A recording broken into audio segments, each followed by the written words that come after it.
Los viajes de Gulliver, de Jonathan Swift. Capítulo 6.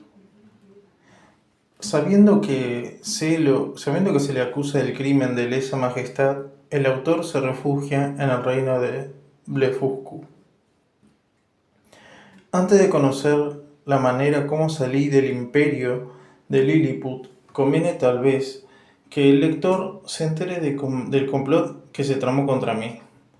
Estaba poco acostumbrado a las intrigas de la corte y, debido a mi modesta condición, carecía de aptitudes para convertirme en un hábil cortesano, aunque con frecuencia muchos de cuna tan humilde como la mía han tenido éxito en la corte y llegaron a ocupar los más altos empleos. De todas maneras, mientras me disponía a visitar al emperador de Blefuscu, un personaje muy estimado en la corte y a quien yo había presentado importantes servicios, vino a verme secretamente durante la noche y entró en mi casa con su silla sin hacerse anunciar.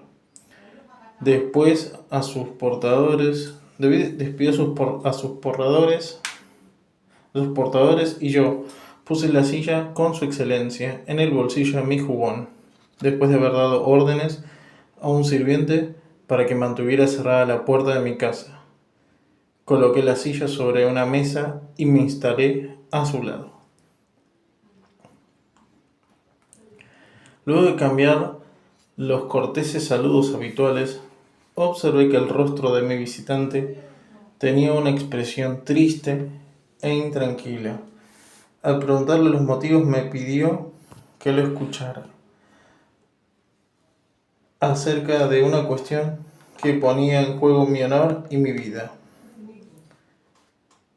Sepa usted, me dijo, que desde hace algún tiempo se vienen realizando varias asambleas secretas a su respecto, y 2 días atrás su majestad ha tomado una enojosa resolución. No ignorará que Skyresh Bolgram, Galvet o Gran Almirante ha sido siempre su enemigo mortal desde que usted llegó aquí. Ignoro cuál es el origen de ese odio, pero este no ha dejado de crecer desde su victoria contra la flota de Blefuscu. En su condición de almirante, siente celos de ese gran éxito.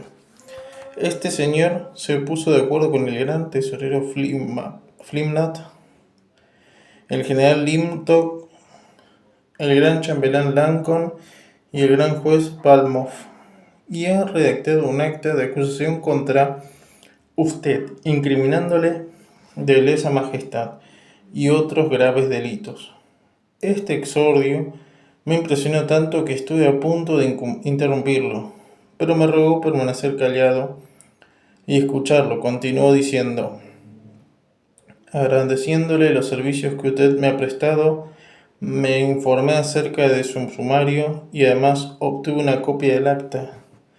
En este asunto arriesgo mi cabeza para favorecerlo. Artículos de la acusación contra Quimbus Flestring, el hombre montaña.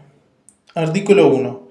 En vista de que Quimbus Flestring, habiendo traído la flota real de Blefuscu a nuestro puerto imperial y habiendo recibido órdenes de su majestad imperial de apoderarse de todas las demás naves del susodicho reino de Blefuscu y de reducirlo a una provincia para que pueda ser gobernada por un virrey de nuestro país, así como de dar muerte no solo a todos los gruesos extremistas exiliados, sino también a todos los blefuscuenses que persistan en la herejía de grueso extremismo. El susodicho Flestring, en calidad de rebelde, traído de su muy dichosa e imperial majestad, ha presentado una solicitud para ser eximido del susodicho servicio, bajo el frívolo pretexto que le repugna obligar a las conciencias y destruir las libertades de un pueblo inocente. Artículo 2. Que habiendo llegado hace poco tiempo embajadores de la corte de Blefuscu para negociar la paz con su majestad, el susodicho Flestrin, en calidad de súbdito desleal, ha socorrido, ayudando y agasajando a los susodichos embajadores, a pesar de saberlos ministros de un príncipe que últimamente era enemigo declarado de su majestad imperial y se encontraba en guerra abierta contra su susodicha majestad. Artículo 3.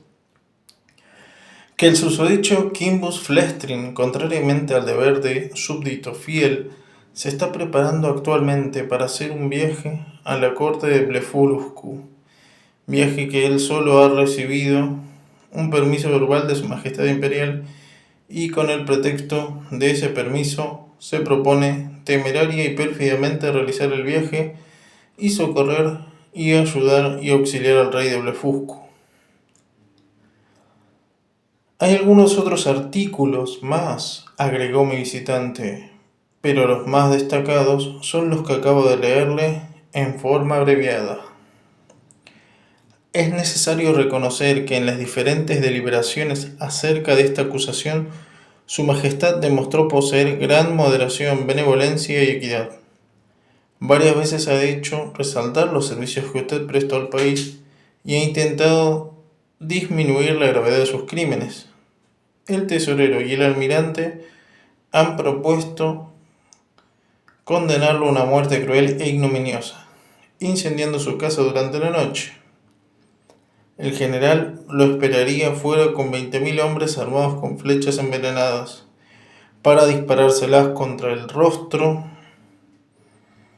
y las manos. También propondrían dar órdenes a los criados que tiene para que impregnaran sus camisas, sábanas con un jugo venenoso.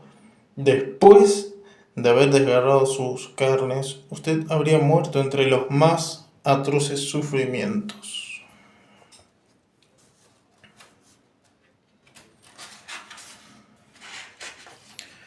El general se adhirió a la misma opinión, de tal manera que durante algún tiempo la mayoría de voces estaban contra usted, pero su majestad, resuelta a salvarle la vida, logró convencer al gran chambelán.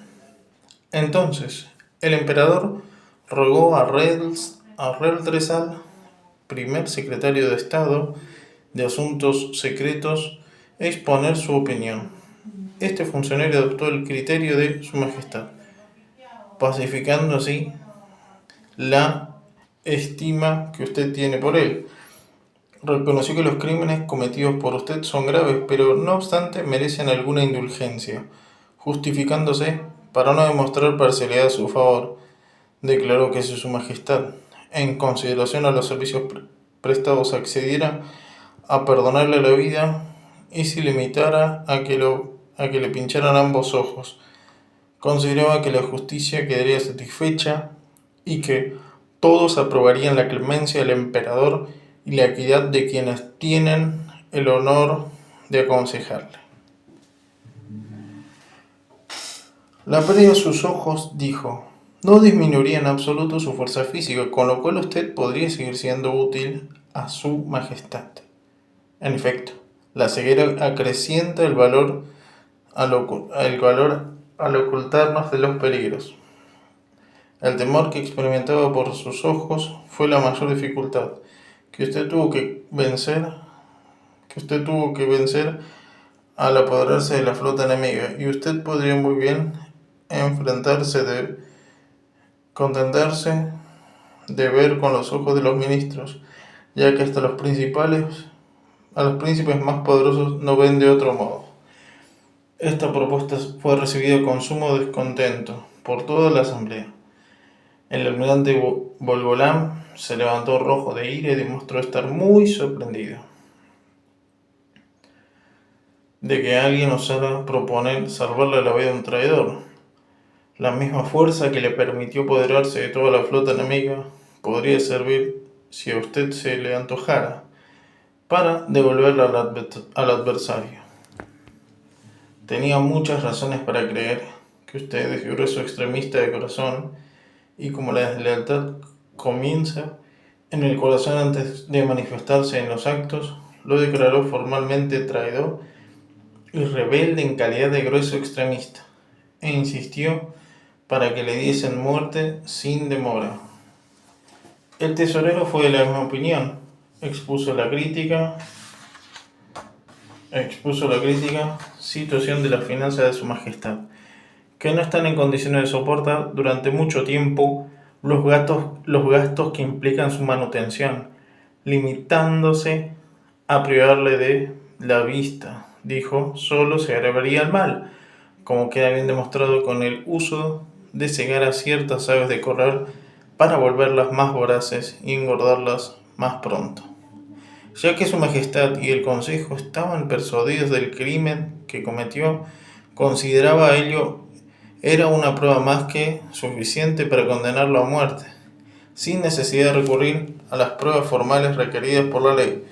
Pero su majestad, muy decidida a no dejarlo perecer, dijo que, puesto que el consejo consideraba la pérdida de sus ojos como un castigo demasiado leve, se podría agregar otro, y su amigo el secretario, en respuesta a lo que el tesorero había dicho concerniente a la pesada carga que implicaba su manutención, propuso entonces remediar este inconveniente, reduciendo poco a poco sus raciones. De esta manera, usted se iría debilitando paulatinamente, perdería el apetito y muy pronto también la vida. Todo el asunto se terminó, pues, en forma amistosa, gracias a la simpatía de la profesora que le profesa el secretario. Se impartió la orden de mantener secreta la intención de hacerlo morir poco a poco de hambre. La decisión de pincharle los ojos quedó registrada en los libros del consejo, ya que nadie se oponía con excepción del almirante Volgolam. Dentro de 3 días el secretario le visitará para leerle el acta de acusación. Él informará acerca de la clemencia del emperador y el consejo que solo lo condenan a la pérdida de sus ojos. Su majestad no duda de que usted se someterá con el agradecimiento y la humildad que el caso requiere. 20 cirujanos imperiales vendrán luego para ejecutar la operación, lanzando varias flechas en sus pupilas cuando usted esté acostado en el suelo. A usted le corresponde tomar la medida que la prudencia le sugiera. Por mi parte, y a fin de no despegar sospechas, debo regresar tan sigilosamente como he venido. Después que mi visitante se hubo marchado, me quedé solo, sumido en dudas y perplejidad. De acuerdo con los usos establecidos, cuando la corte ordenaba el suplicio, al emperador pronunciaba un gran discurso ante su consejo y aprovechaba para exponer altamente sus bien mentadas bondad y clemencia. La arenga del emperador respecto a mi persona fue publicada inmediatamente en todo el imperio, y el pueblo estaba aterrorizado ante los elogios de la clemencia de su majestad. Efectivamente, se había observado que cuanto mayores eran esos elogios, más cruel e injusta era la condena. En lo que a mí me concernía, estaba tan poco acostumbrado a los asuntos de la corte que no podía decidir si la sentencia dirigida contra mí era indulgente o rigurosa, justa o injusta. No se me ocurrió solicitar permiso para presentar mi defensa en cierto modo. Prefería ser condenado sin haber sido escuchado, pues habiendo asistido en otros tiempos a varios procesos de ese género, siempre los había visto terminarse de acuerdo con las instrucciones dadas a los jueces y según la voluntad de los poderosos acusadores. Al principio tuve la intención de oponer resistencia. Como estaba en libertad, todas las fuerzas del imperio no hubieran podido hacer nada contra mí y me habría sido fácil destruir la capital a pedradas. Pero rechacé, horrorizado, ese proyecto, pues recordaba el juramento prestado a su majestad, los favores que habían recibido y la alta dignidad de Nardak que me había sido conferida. Además tenía muy poco espíritu cortesano para considerar que la actual severidad de su majestad podía liberarme de todas las obligaciones pasadas. Tomé entonces una resolución que será sin duda criticada por muchos, y reconozco en efecto que fue una gran temeridad de mi parte, además de ser un procedimiento censurable, la de pretender conservar mis ojos, mi libertad y mi vida, a pesar de las órdenes de la corte. Si hubiese concebido mejor el carácter de los príncipes y de los ministros que después observé en varias otras cortes, y el modo como tratan a acusados menos culpables que yo, me habrían sometido sin dificultades a una pena tan leve. Pero me dejé llevar por el impulso de la juventud, y como había obtenido de su majestad el permiso de ir a visitar al rey de Blefuscu, me apresuré antes de que transcurrieran los 3 días y a enviar a mi amigo el secretario una carta en la que lo informaba de mi resolución de marcharme ese mismo día a Blefuscu. Sin esperar la respuesta, me dirigí al lugar de la costa donde se encontraba la flota.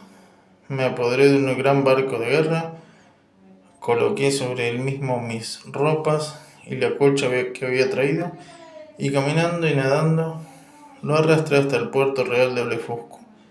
Hacía mucho que la población de la isla me aguardaba. Me proporcionaron 2 guías para que me condujeran a la capital. Los tuve en mis manos hasta llegar a unos 200 metros de la ciudad, y les rogué que fueran a anunciar mi presencia a un secretario de Estado y manifestarle que esperaba las órdenes de su majestad.